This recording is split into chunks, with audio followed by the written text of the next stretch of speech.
Boa noite a todos, todas e todes que estão aqui presentes ou que ouvirão essa live depois. Estamos chegando no nosso último dia de formação para educadores e para a sociedade civil.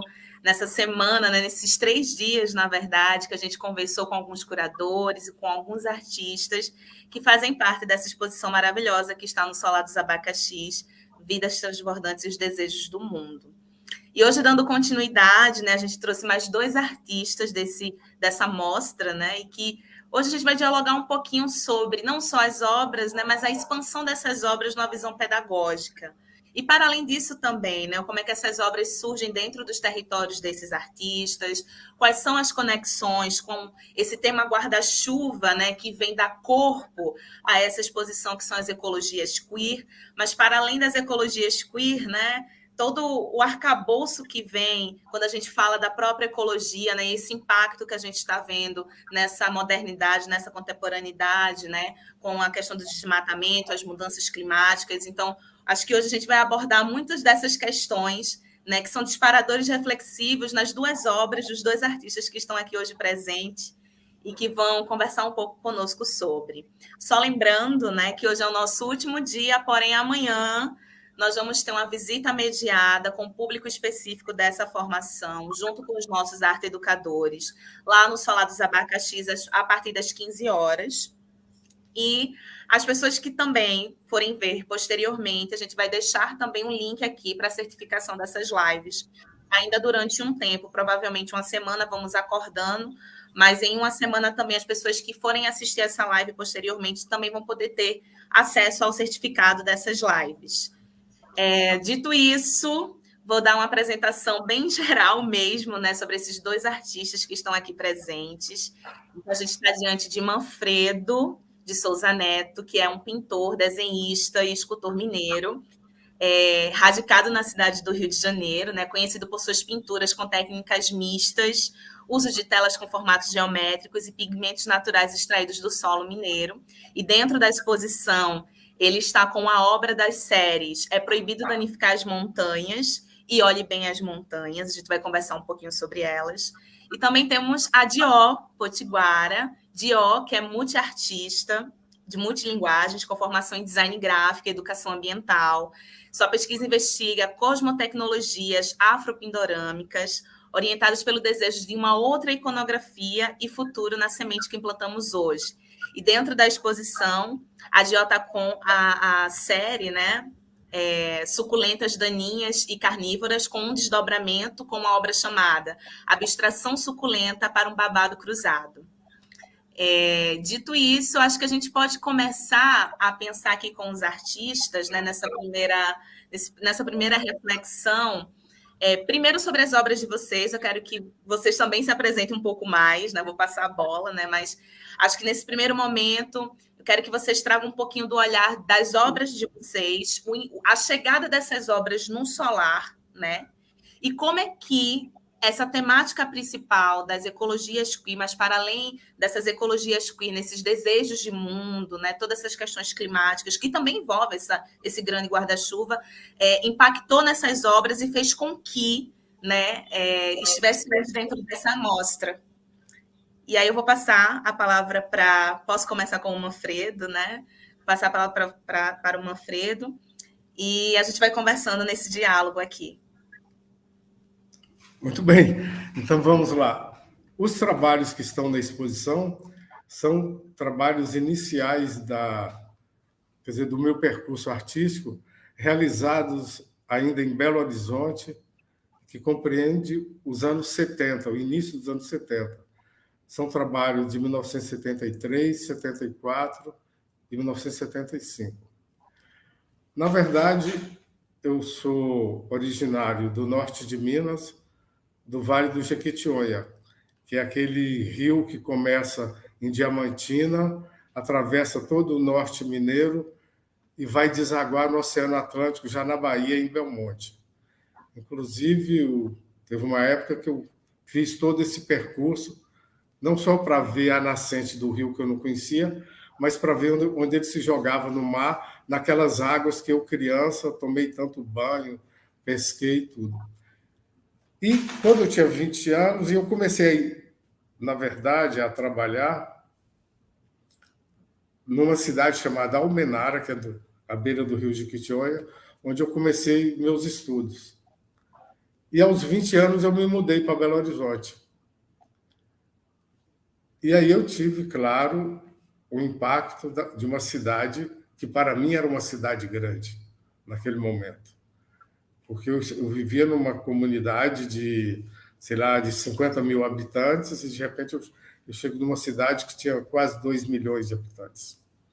Então, teve não só o impacto da cidade grande, mas o impacto também de uma outra paisagem que eu não conhecia, que era aquelas montanhas já muito velhas, porque todo o relevo de Minas é do pré-cambriano, então aquelas montanhas já foram desgastadas pela erosão, então o minério está muito à flor da pele da terra. Entendeu? E, é claro, é esse minério que vai gerar exatamente a destruição dessas montanhas.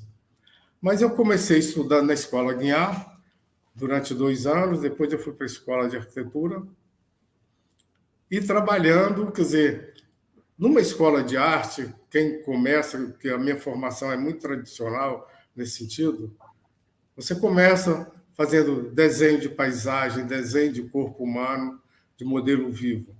Então, os meus trabalhos iniciais eram muito ligados ao corpo. Existia neles, talvez, como é que eu diria, uma exasperação de uma sensualidade muito grande, com cores muito vibrantes.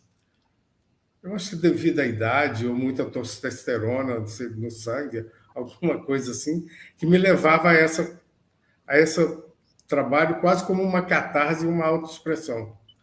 Mas depois, com o tempo, convivendo na cidade e na escola, e depois indo para a arquitetura, eu comecei a transformar esses corpos no corpo da própria paisagem.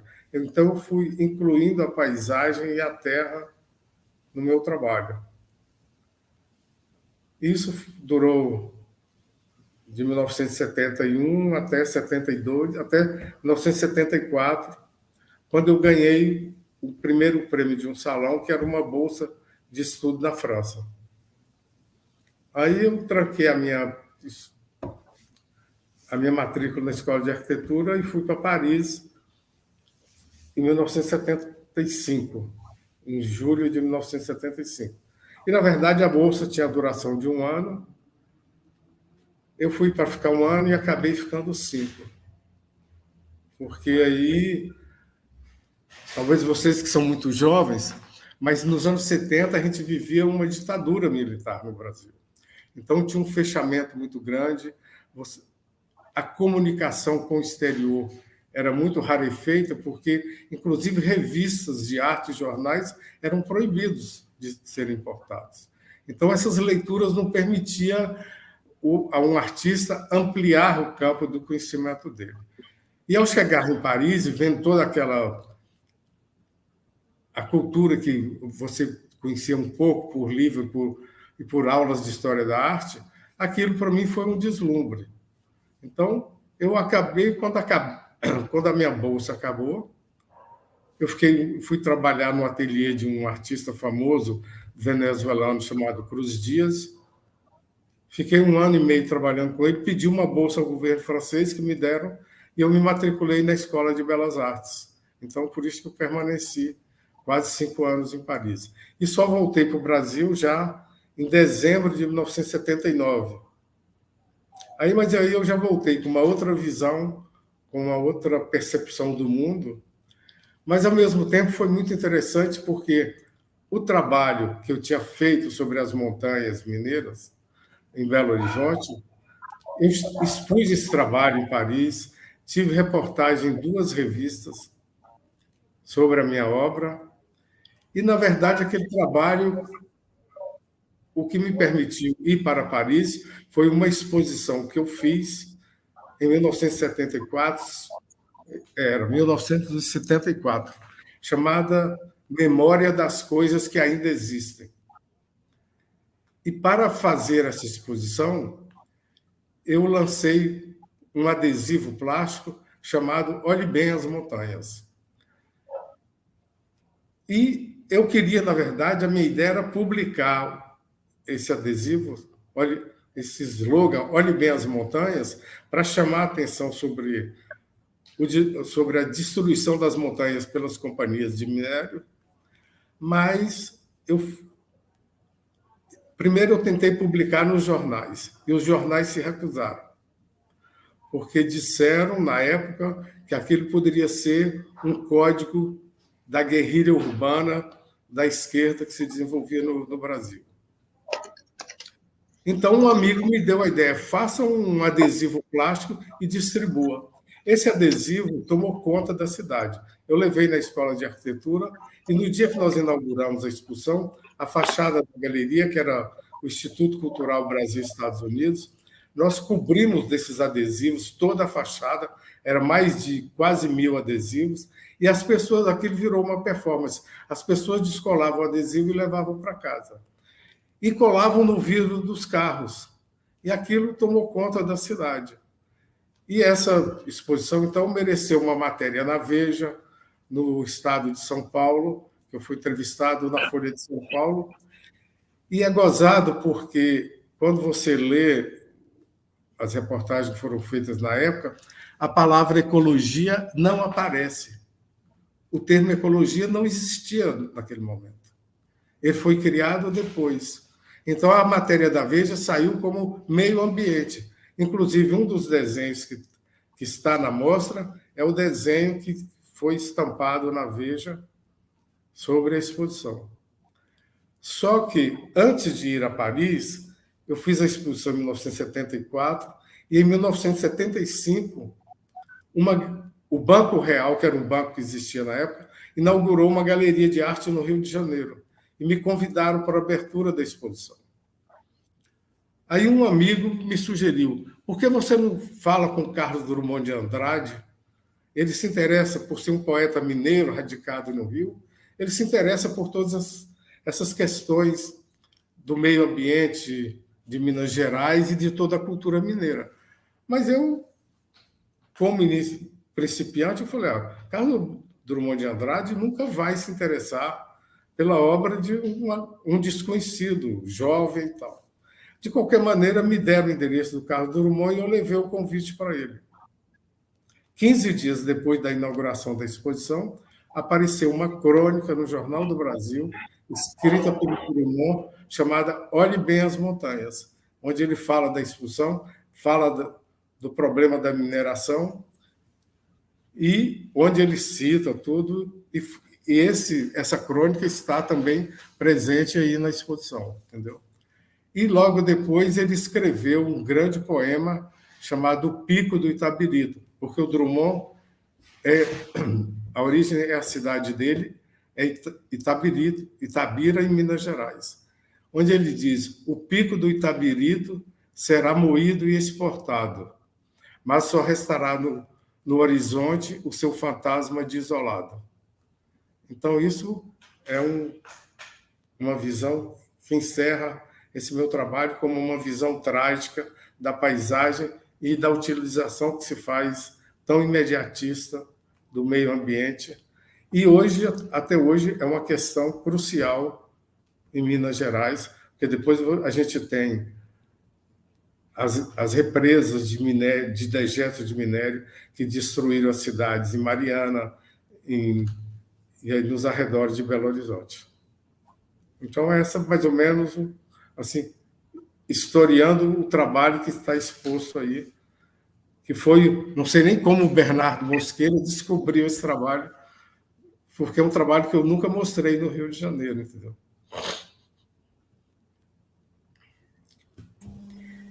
Eu vou passar para a Dió e aí eu faço uns comentários depois. Pode falar, Dió. Olá, boa noite para quem nos acompanha. Eu sou Dió, também conhecida como Rastros de Diógenes. Sou uma pessoa de pele preta, olhos negros, tenho um piercing de argola no septo, estou usando um brinco na orelha direita, tenho os cabelos puxados para o castanho escuro, que estão presos no turbante nesse momento. Estou usando uma blusinha laranja E ao fundo do lugar onde eu tô, tem uma janela que está aberta, mas também tem umas grades brancas. E dito isto, falando um pouco sobre o trabalho, né? O trabalho que está presente na exposição do Solar chama-se Abstrações Suculentas para um Babado Cruzado. É uma instalação composta por babosas, a planta, né? E que reproduz uma secagem de ervas, né? Que é algo que eu costumo fazer em casa, por exemplo. Que consiste em amarrar a erva colhida de cabeça para baixo e deixar que ela seque durante 7 dias.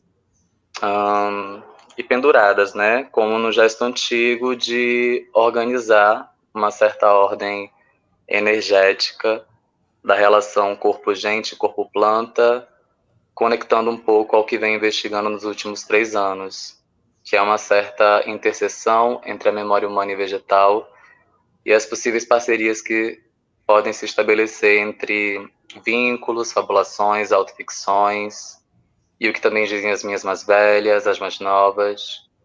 Então esse é um trabalho que é inédito, muito embora a Babosa seja uma companheira de processo já há algum tempo, e sem dúvida é algo que começa também em outros trabalhos, como o Herbário Anticolonial, que é um trabalho, né, em que eu estou interessada em investigar, conhecer, encontrar, viva de preferência, algumas espécies endêmicas de Abiyala, de Ásia e de África, que estão presentes no que deveria ser a atual Mata Atlântica, e também estabelecendo um contato e uma pesquisa mais profunda com alguns exemplos, né, dessas plantas, como o urucum, a macaçá, a própria babosa, e todas de cultivo doméstico urbano e público, né? Então, sobretudo por estar vivendo entre uma área urbana intensa e uma que experimenta um tipo de transição urbano-rural.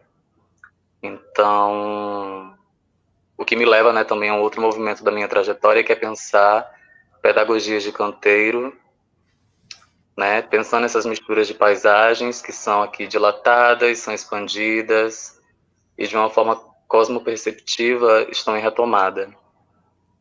Então, quem é que plantou, né, essa babosa que foi colhida e foi levada até a Galeria do Solar? De onde que elas vêm antes de chegar no Brasil? Como se dá essa relação ecológica entre as nossas ancestrais e essa planta, por exemplo? São questões que me movimentam um pouco com esse trabalho. E, enfim, a babosa é essa planta, né, que vai estar no centro da cidade ou num grande latifúndio, e me interessa pensar, de fato, quais memórias a gente pode grafar com essa seiva que nos torna tão próximas, né, ainda enquanto corpo gente e corpo planta, e também pensando que as minhas produções, elas são quase todas 100% matéria orgânica, né, então independente do que ocorra numa experiência expositiva, a função dessa matéria é retornar ao solo. E eu fico muito feliz e muito grata por, de alguma forma, curadores, produtoras e pessoas interessadas em fomentar as artes e outros modos de pensar tais estejam se abrindo, né, para esse tipo de movimento, de projetos que, ao invés de gerar descartes conscientes no vazio da coleção, vai retornar para esse solo após a desmontagem. Eu acho que é um pouco por aí, né, iniciando assim essa fala sobre esse trabalho que está no Solar. Maravilha, Dio. Eu acho que ambos os dois trabalhos falam muito sobre memória, né? Sobre esse corpo território de vocês, né?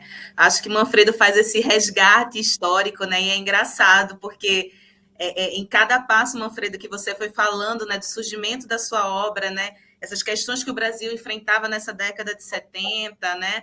A sua retomada, o Dio falando um pouco, né, sobre essas memórias ancestrais que fazem parte do nosso corpo, né, enquanto brasileiros, nessa formação do brasileiro, né? E isso fala muito sobre corpo, território e memórias.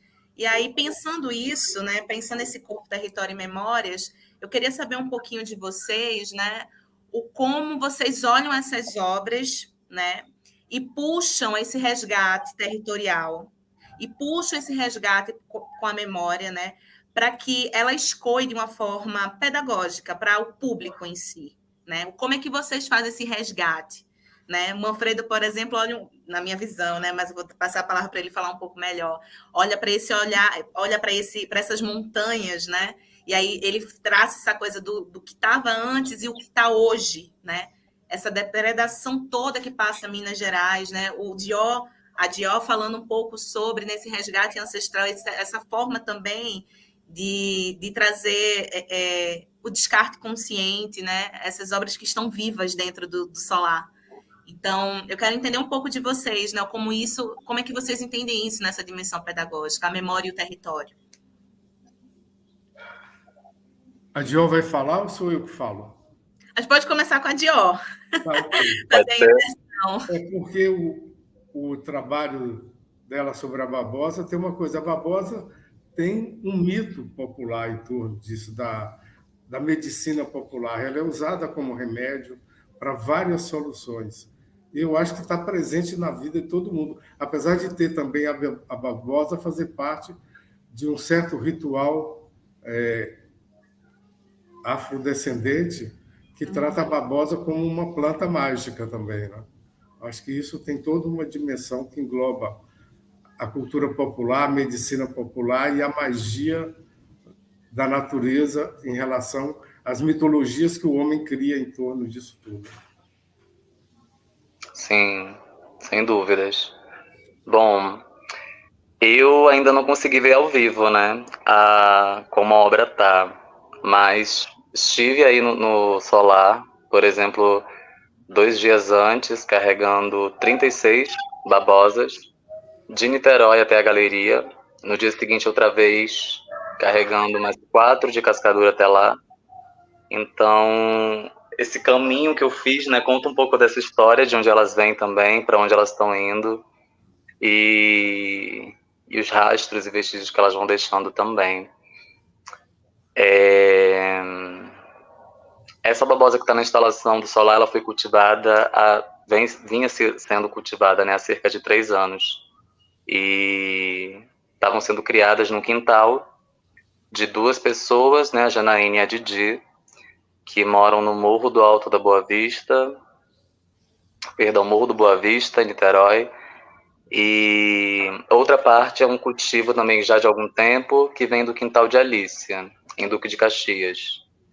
Então são territórios, né, que se conectam de alguma forma por esse cultivo, por essa plantação, e que partem também de mulheres que conhecem o poder dessa planta, que garantem a sua estadia, né, para a sua vida, para a sua reprodução, para o seu cultivo, obviamente para o seu uso, que muitas vezes ele vai se dar nesse lugar de uma certa magia, de um uso popular, mas que é de um conhecimento que vem sendo passado dentro dessa territorialidade, dentro desse corpo matéria já há alguns anos e algumas gerações.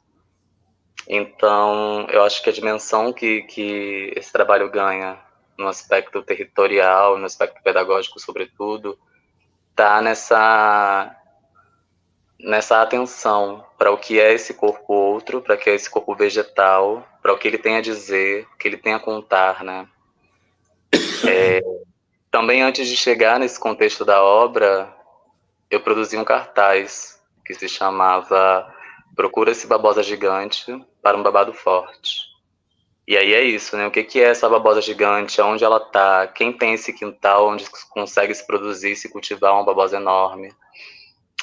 Recebi muitas respostas assim de pessoas que talvez tivessem essa babosa, que acreditavam ter essa babosa, mas talvez ela também não exista, talvez ela seja um campo da ficção, né? Que eu pensei que poderia ser possível, mas é isso, é um pouco desse movimento de entender espacialidade, entender métodos, né, de cuidado, de cultivo, para trazer, de fato, algum diálogo mais responsável, tanto com essa planta, com a babosa em si, como também com outras que a gente tem dentro dos nossos canteiros e quintais. Acho que por aí.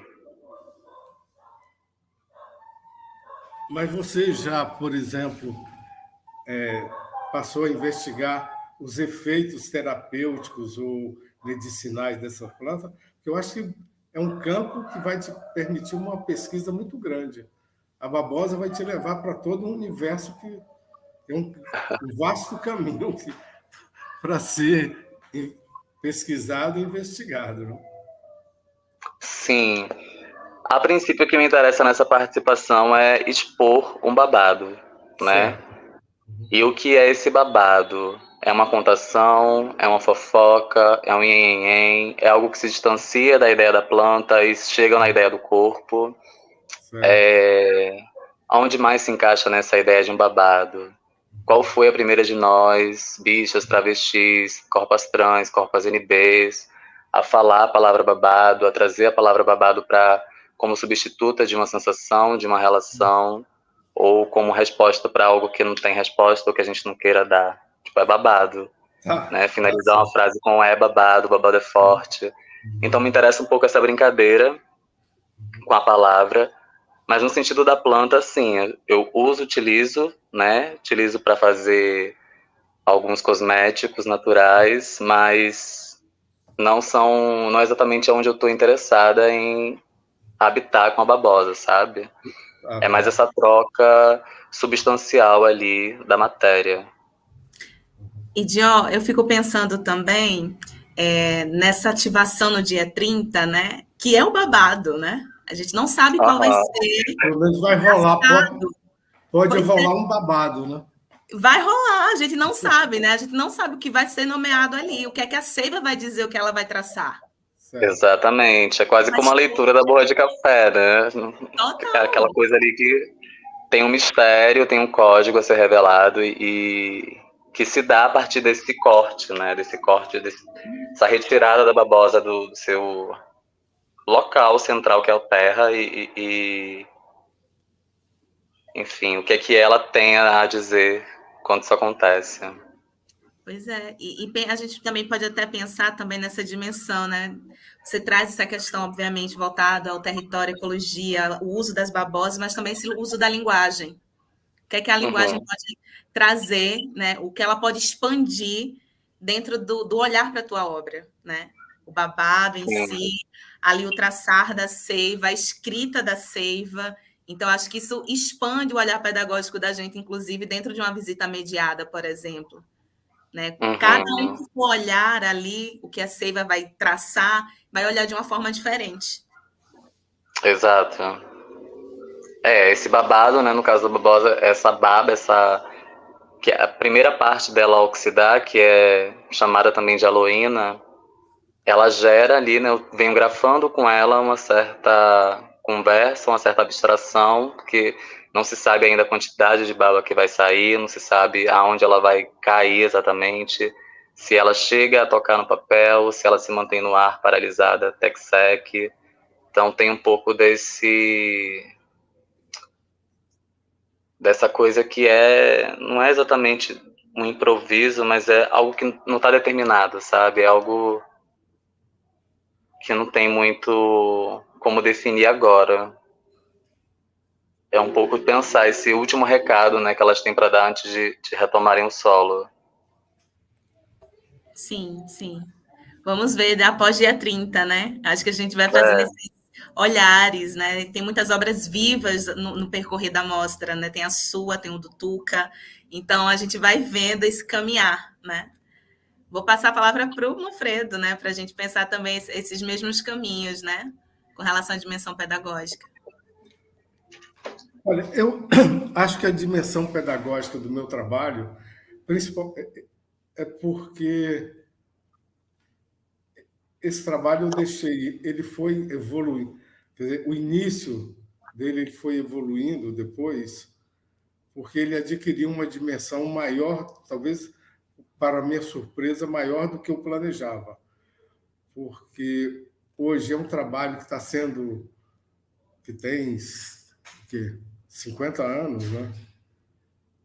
Tem mais ou menos 50 anos que ele foi feito, que foi começado, mas ele permaneceu esse tempo, porque houve uma transformação e houve uma amplificação dele pelas pessoas, porque foi o desencadeador de um processo que englobou muita gente.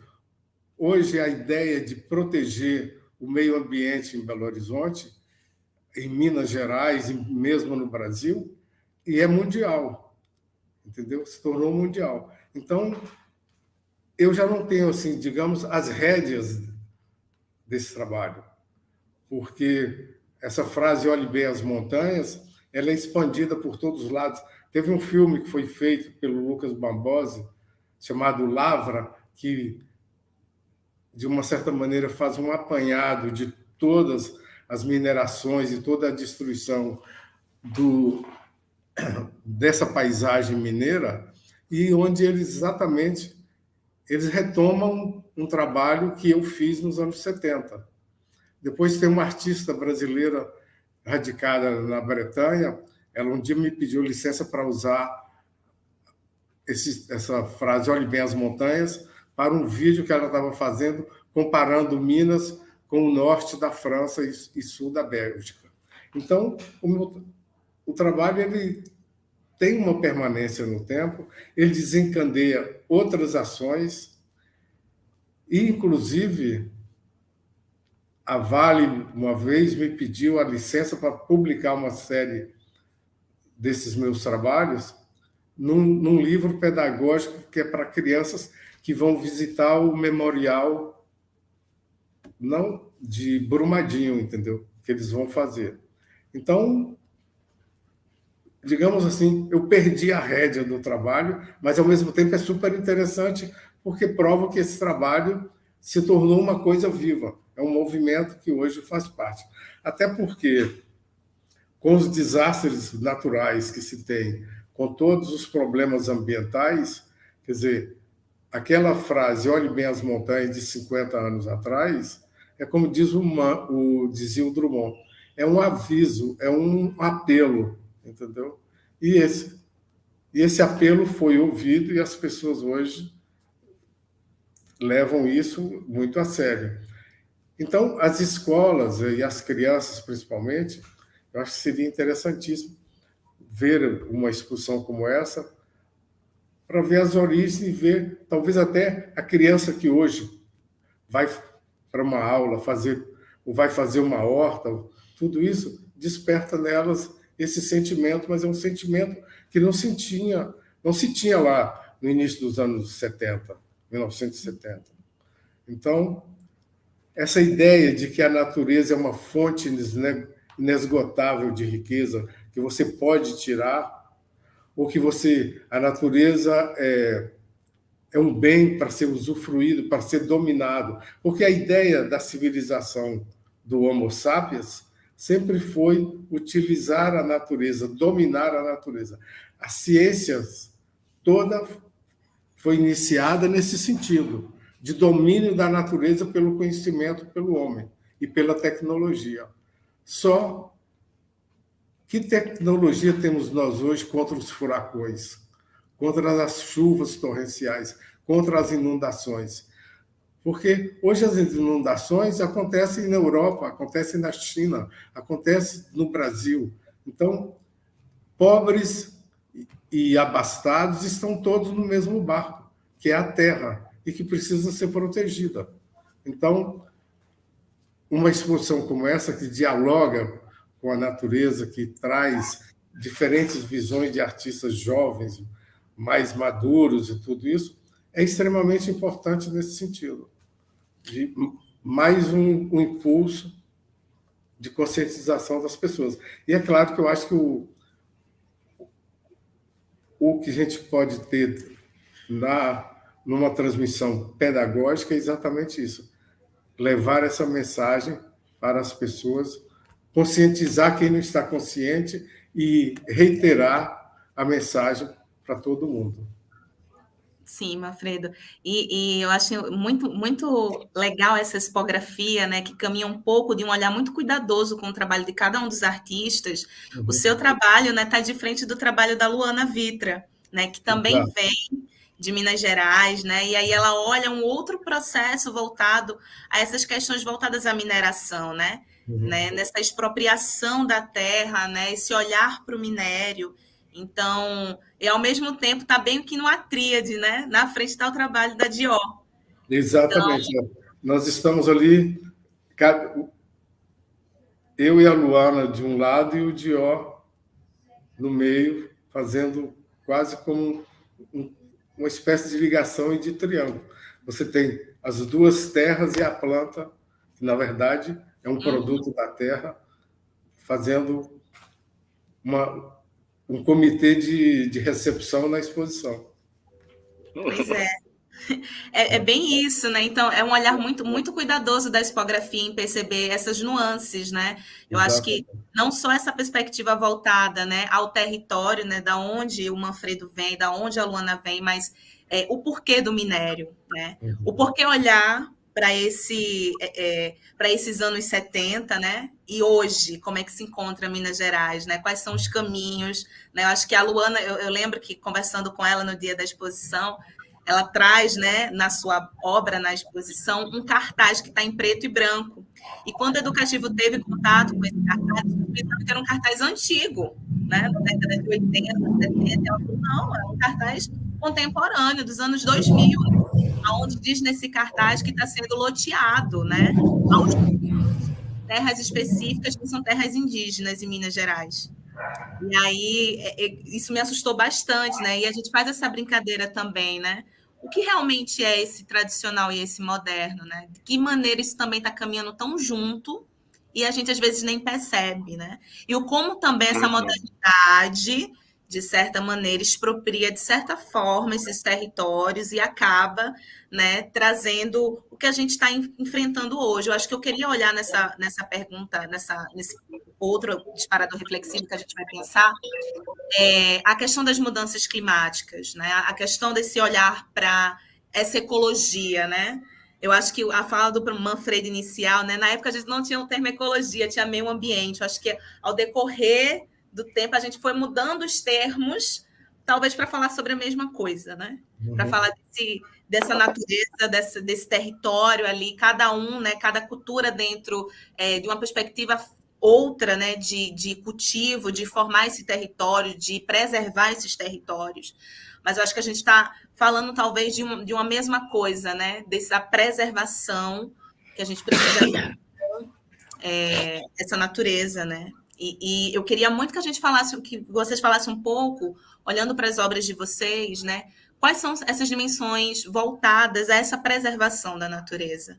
Né? Eu acho que isso também toca muito em alguns assuntos que a gente vem dialogando dentro de sala de aula. Acho que o Manfredo tocou nessa última fala dele, né? O quanto ainda as pessoas acham que essa natureza é inesgotável. Mas a gente está passando por uma onda de calor, né? Eu não sou do Rio, sou de Recife, mas o que eu escutei aqui nesse momento aqui no Rio geralmente estava frio. E a gente está passando por um inverno que está extremamente quente. Então a gente precisa sim falar dessas mudanças climáticas, né? Então, o Manfredo traz isso na obra dele, né? Mas a Dió também traz isso, né? Quando fala dessa conscientização, né? Desse uso consciente dessas ervas e dessas artes também. Então, eu queria que vocês falassem um pouco, né? Dessa dimensão da preservação da natureza dentro das obras de vocês. Massa. Posso? Pode. Olha, eu penso que essa questão ela passa um pouco pela percepção, né, de que a gente está nessa terra enquanto extensão dela, né, enquanto agentes cosmoperceptivos que conduzem processos interespécies, que são de dentro da terra e por baixo das nascentes,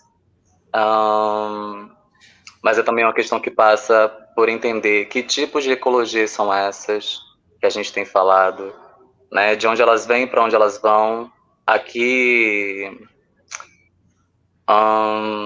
elas servem, né? Também, porque é isso. Eu acho que quando o termo é criado, várias coisas vêm junto com ele, né? Desde o local onde ele parte e ao local onde ele chega, onde ele aparentemente chegou, mas não chegou.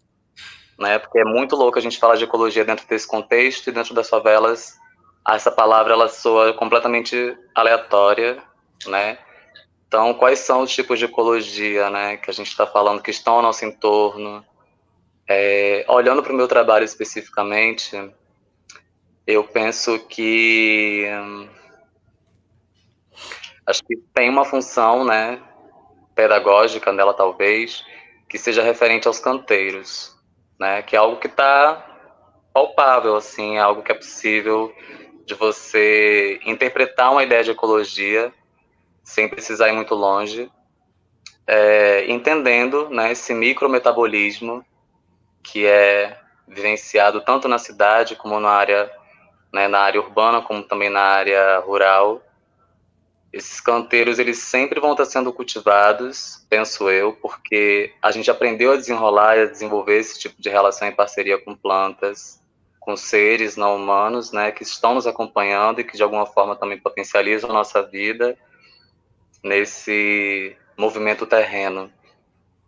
Eu acredito que aprender com os nossos canteiros, com as suas fases, com os seus ciclos verde de seca, com as transplantações, com os manejos, olhar para isso, né, de alguma forma, essas rebrotações, pode ter, né, um reflexo bem importante no que tange uma prática ecológica cotidiana, no que tange uma prática ecológica até pedagógica também, como um processo de reaproximação mesmo dessas memórias que vira e mexe elas pegam fogo, que vira e mexe elas desabam, que vira e mexe elas são soterradas ou levadas no vento que chega, né, no morro nervoso, a cada ano que passa, a cada ano que está mais quente. Então, obviamente que olhar para os nossos canteiros não vai ser a solução, né, para uma problemática ambiental, para uma crise ecológica, climática que a gente tem vivenciado. Mas eu acho que pode ser um início, sabe, um pontapé para poder pensar parcerias outras, que sejam mais de desenvolvimento de vida e manejo de vida do que de destruição e de extinção. Acho que é um pouco por aí. Sim, Jó. Eu penso também, né, quando você olha para esses canteiros, né, eu acho que para além também dessa preservação, vem também um trabalho de preservação memorial, porque a gente aprende através da oralidade de como do que serve para cada erva ali plantada, né, de como plantar, de como dar, né? Então acho que mais do que essa preservação, ela preserva também toda uma história por trás, familiar, territorial. Então expande muito as possibilidades, né? Quando você olha para o canteiro, né? E como você falou, talvez não resolva o problema do mundo, mas é os primeiros passos e que são passos coletivos. E a gente vem vendo, principalmente dentro das periferias, dentro das zonas rurais, que isso vem dando muito certo, né? Então, coisas para a gente pensar mesmo, né? São ideias de futuro. A gente está, talvez, retomando, né? Sempre nesse movimento espiralar. A gente vai retomando, vai trazendo de volta, né? E coisas que estão aí, que já foram dadas, né? Que a gente rememora e que são os primeiros passos para essa nova ideia de futuro, né? Que não é nem tão futura assim, nem nova também, né? Mas que já está rolando, né? Já está rolando há muito tempo, né? Então isso faz muito parte, né? Das nossas trajetórias. Vou passar agora para Manfredo. Pois é, mas vocês falaram tanto em canteiro que eu fico pensando, mas a palavra canteiro é um canteiro de planta, é uma horta, onde se planta, onde se cultiva. Mas existe também o canteiro de obra, onde talvez se eleva edificações e tudo isso. Mas será que essa ideia de progresso que o canteiro de obra leva, que é a construção de um prédio, a construção de uma cidade, de uma usina atômica. Quer dizer, os canteiros são muito vários. Agora, o canteiro também pode ser de cantar, né? Acho que o verbo é o mesmo, a origem latina do verbo, que dá canteiros, dá cantar. Tem a música do Fagner, que fala da poesia da Cecília, que musicou a poesia da Cecília Meirelles, que se chama Canteiros. Então, é uma palavra muito vasta, quer dizer, você pode levar a outras dimensões. Agora, o que eu acho também que você teria que falar um pouco, quando a gente fala de ecologia, fala da preservação da terra, da vida, mas eu acho que tem que ter uma ecologia humana também, porque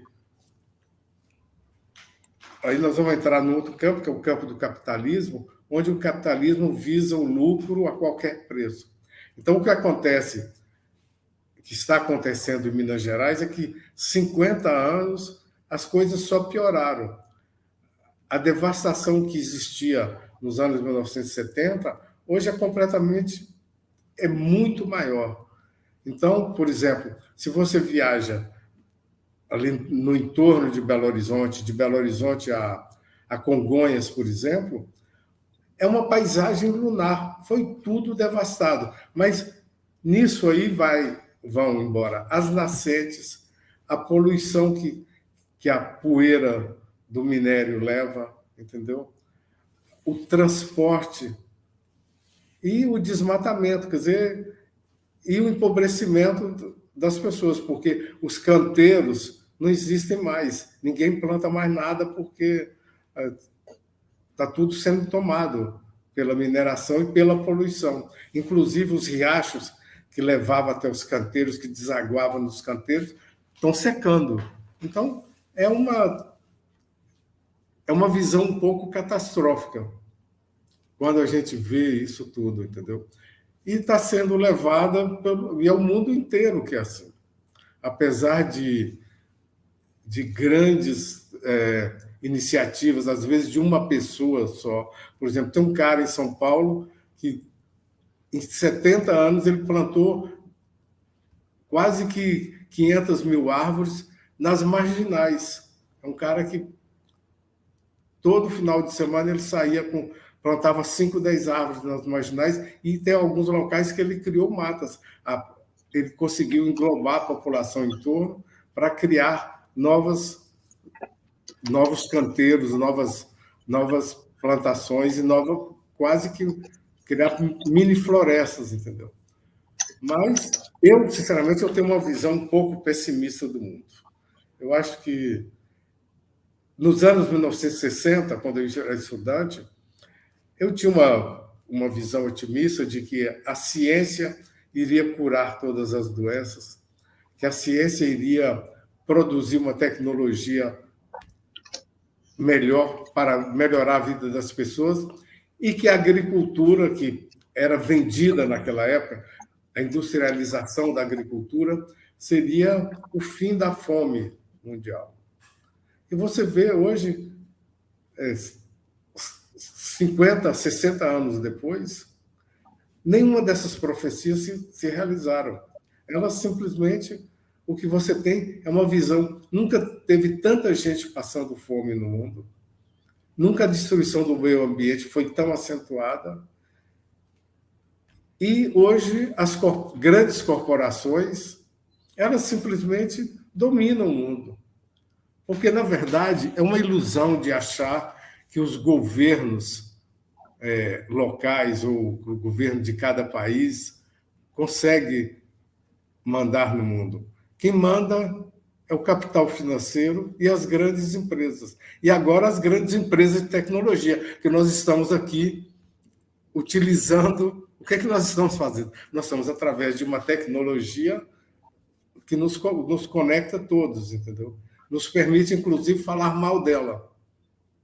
Mas isso é quase que como uma espécie de desabafo, de você ter de poder falar de quem te oprime, entendeu? E nós estamos todos conectados, mas a minha visão do mundo é um pouco pessimista. Eu acho que a minha experiência, quando eu comecei a trabalhar sobre as montanhas, eu achei que aquilo pararia, como aquele movimento teve uma amplitude muito grande, que aquilo pararia as mineradoras. Mas até hoje nós temos um governo em Minas Gerais que a única coisa que ele quer é ampliar as mineradoras, porque isso traz dinheiro, traz royalties, mas a destruição não interessa. O que fica para trás é tragédia, mas sentimos muito, mas o dinheiro o capital precisa dominar e precisa continuar. Então, essa ideia do PIB que cresce, do lucro, é uma coisa ilusória, porque o lucro importante é a convivência das pessoas, é a harmonia com a natureza. E quando eu falo assim, talvez, de uma ecologia humana, é você não ter moradias decentes para as pessoas, ter gente onde as pessoas não necessitem de esmola, que as pessoas possam ter uma dimensão da vida muito maior do que simplesmente sobreviver no dia a dia. Inclusive, a ecologia humana, eu acho que é das relações humanas. Na verdade, as relações humanas são muito ruins hoje em dia. A gente vive, a tecnologia nos isola muito também.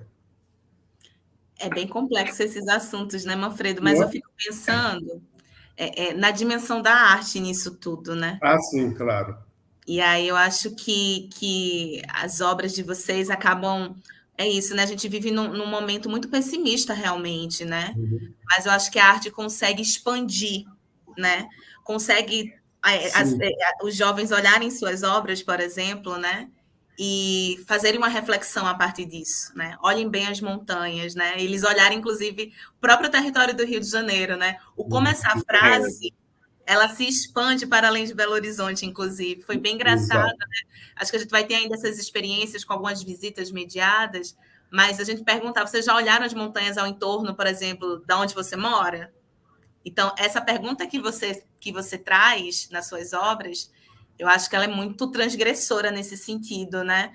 Faz com que, diante desse pessimismo todo, a gente possa parar um momento, né, esse jovem, né, essas pessoas que tiverem contato com essa mediação, esse olhar mais profundo, pare um momento e realmente, né, vou olhar o meu território, né, qual o meu impacto nisso tudo, e essa ecologia humana que você fala, né, do ser humano se colocar assim, não sou o centro, né, essa modernidade que a gente está colocada, que já está colocada, ela precisa ser criticada, né, e eu preciso olhar realmente o meu entorno, porque eu não preciso olhar o meu umbigo só, eu não sou só esse ser, né? Tem outros seres ao entorno. Então, mas a obra traz essa sacudida. Sim, porque, na verdade, o ser humano não é nada mais do que mais um elemento da natureza. Uhum. E as pessoas se esquecem. Existe aquela frase famosa que está bíblica que lembre-se que és pó e em pó te tornarás. Nós todos vamos acabar em pó. Porque existe uma coisa inexorável na vida, que é a morte. Eu sempre falo que a vida é uma preparação para a morte. A partir do momento que você nasce, você se prepara pouco a pouco para a morte. Mas ela é tão trágica que nós não pensamos nisso. Nós vivemos como se fôssemos eternos. Mas o que é eterno, na verdade, é a memória. E a memória, na verdade, depois de mortos, como nós sobrevivemos? Nós sobrevivemos na memória das pessoas que nos conheceram. É isso que permanece, que faz a permanência de algumas pessoas. Ou então nas obras, na mudança que os artistas podem fazer. Então, o que eu acho interessante naquela exposição é porque ela traz uma multitude de obras e mostram coisas tão diferentes, mas, ao mesmo tempo, foi o que me impactou, foi que tem uma visão otimista naquela exposição. Apesar da minha visão pessimista, que eu estou falando aqui, mas existe uma coisa otimista naquela exposição, com as intervenções. Talvez por os artistas serem mais jovens e estão mais otimistas e acham que vão mudar o mundo. Mas eu acho que essa ideia da exposição, aquelas várias... Tem, por exemplo, aquela obra daquele chinês em relação... Por exemplo, como eu cultivo orquídeas, eu fiquei encantado com aquela obra do acasalamento dos insetos, dos marimbondos, das abelhas com as orquídeas.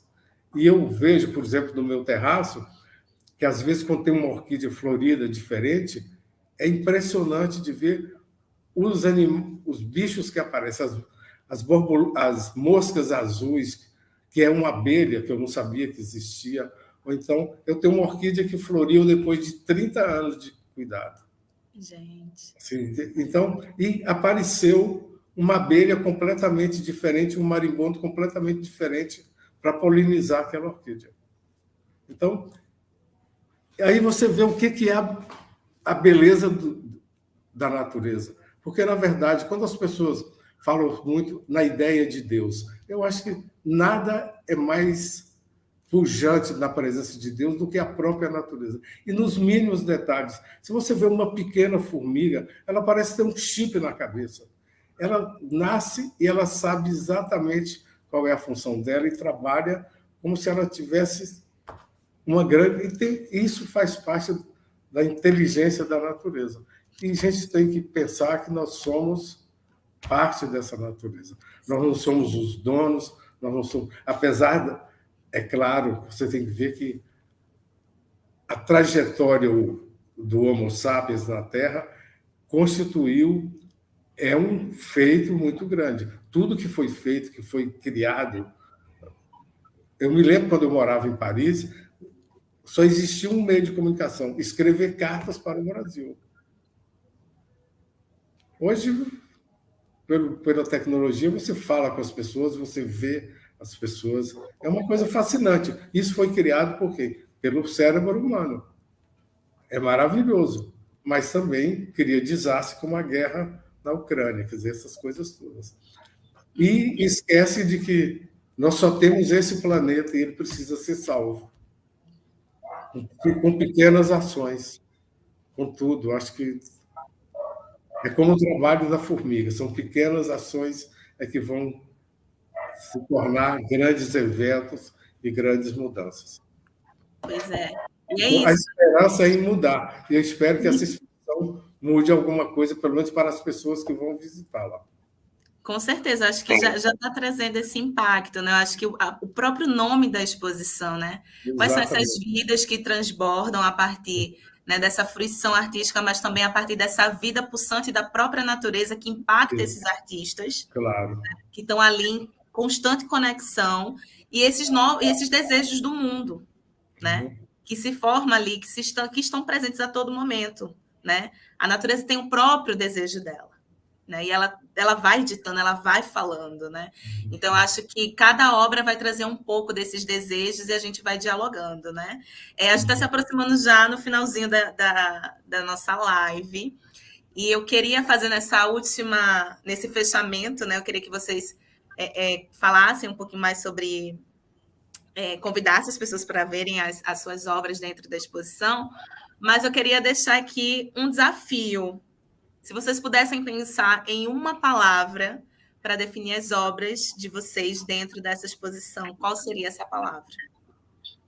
E aí eu vou deixar aqui em aberto para também, depois disso, né, vocês fazerem uma fala final e convidar as pessoas para estar presentes na exposição. Desafio, né? Um desafio, pensar em uma palavra.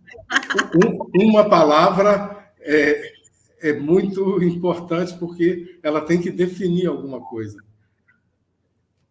Eu acho que a palavra daquelas minhas obras que estão ali, elas traduziam uma coisa: esperança.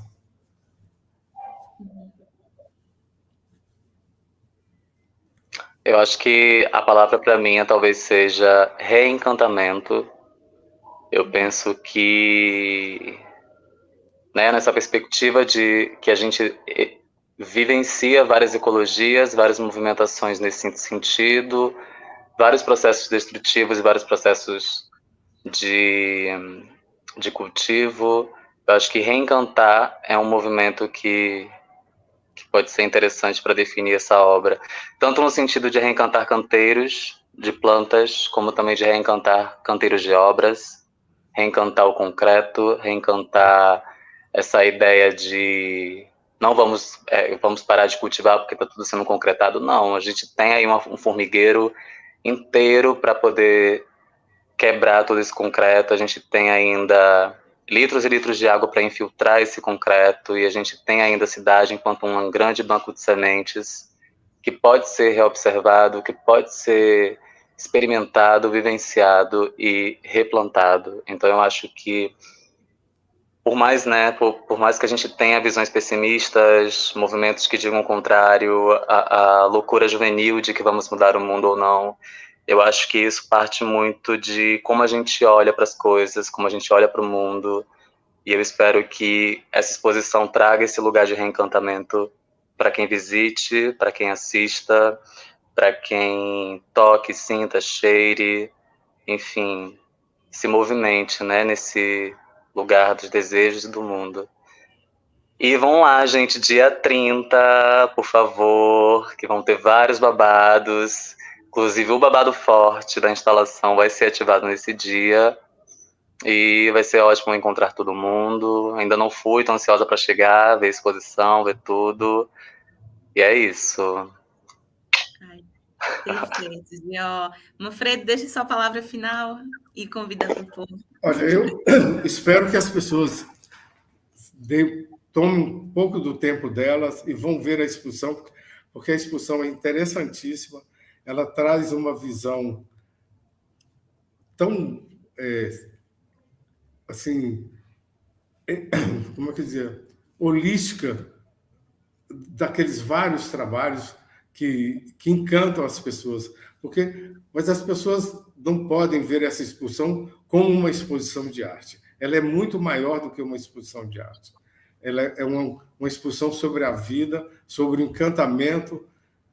E porque eu sempre, quando a gente era criança na fazenda, a gente brincava dizendo que tinha uma pedra encantada em algum lugar, que o encantado para a gente era a dimensão do imponderável, da presença de Deus e da natureza. Então, reencantar as pessoas nesse sentido seria muito bom. Que as pessoas pensem que o mundo é uma coisa encantada e aquela exposição também tem um encantamento que vai, eu espero, que toque o coração das pessoas. Então, dia 30, por favor, estejam todos lá para a gente falar e fazer um congraçamento, não só entre os artistas, mas também com as pessoas que estarão presentes.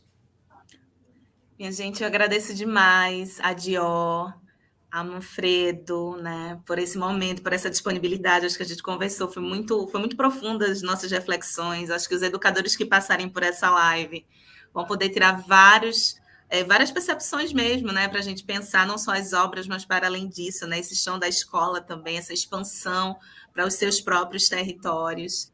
E deixo esse convite mais uma vez, né, a exposição está na nova Casa do Solar, de quarta a sábado, né? De quarta a sexta, sempre das 10 às 18, e aos sábados, das 12 às 20.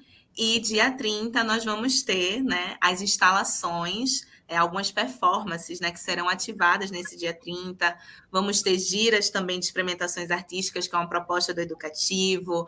Vamos ter uma festa também. Então, dia 30 está bem recheado de muitas coisas. Então, compareçam nesse momento para a gente celebrar a vida e esses desejos do mundo. Muito obrigada a todos que assistiram a live. Obrigada mais uma vez a Dior e a Manfredo. E até mais. E obrigado a você pela condução, que foi muito brilhante. Sim, maravilhosa. Né? E até sábado, então. Até sábado.